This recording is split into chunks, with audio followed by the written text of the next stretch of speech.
ఏ కొమ్మ కా కొమ్మ కొంగొత్త రాగం తీసిందిలే కోయిలా సుమగీతాల సన్నాయిలా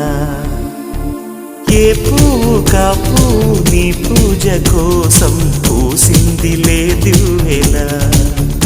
నీ పాదాలకే మూవలా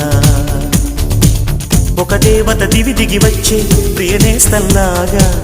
ఎదగూటికి అతిథిగా వచ్చే అనుబంధం కాగా మనసాయే మంత్రాలయం ఇది స్నేహాల దేవాలయం ఏ కొమ్మ కా కొమ్మ కొంగొత్త రాగం తీసిందిలే కోయిలా సుమగీతాల సన్నాయిలా